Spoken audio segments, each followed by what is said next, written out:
Comptoir des passions, ça part de l'idée qu'il faut créer du lien et de la joie de vivre chez toutes les personnes qu'on peut rencontrer. Et donc à partir de cette envie-là, nous, ce qu'on fait, c'est qu'on les met en relation avec d'autres personnes qui sont aussi passionnées et qui ont envie de partager aussi leur passion. Alors j'espère qu'on ne nous voit pas comme des idéalistes, mais comme des personnes sérieuses. C'est tout l'enjeu de notre activité, c'est trouver un modèle économique viable qui permette justement d'accroître l'impact social. Le groupe La Poste est engagé dans un grand champ de transformation elle-même. Donc à ce titre, en fait, elle continue évidemment d'avoir son impact social tous les jours. C'est le premier groupe de services de proximité humaine aujourd'hui. Et l'intrapreneuriat dans cet ensemble a deux rôles essentiellement, celui d'être un relais de croissance et d'engager de nouvelles manières de travailler. Pour moi, c'était très important de pouvoir m'engager et de découvrir ces nouveaux écosystèmes, parce qu'aujourd'hui, c'est ce qui fait la valeur de ce qui est produit. Il y a un dynamisme formidable. J'avais envie de me projeter dans ce champ-là. Et puis, je pense que j'avais aussi la conviction que ce que nous proposions avec l'équipe de Comptoir des Passions était réellement de nature à peut-être apporter une pierre dans un peu plus de mieux vivre ensemble.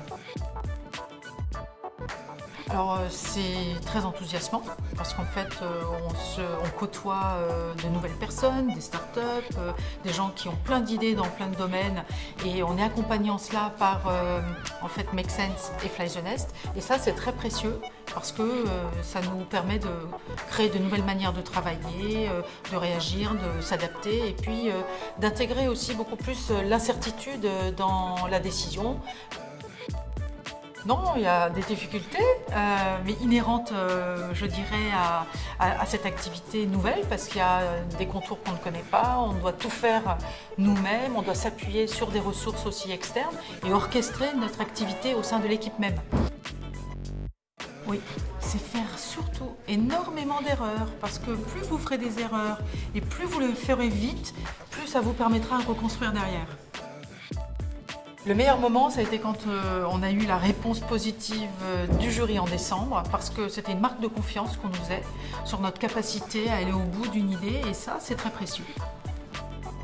Je pense qu'il ne faut jamais avoir peur, parce que sinon, ça paralyse. Toute l'énergie, maintenant, est faite pour alimenter notre place de marché, et voilà, ça va marcher. Développer de la conviction, répondre aux questions, convaincre, quel que soit le temps, ça peut prendre pas mal de temps. Et passer d'un sujet à l'autre en fait.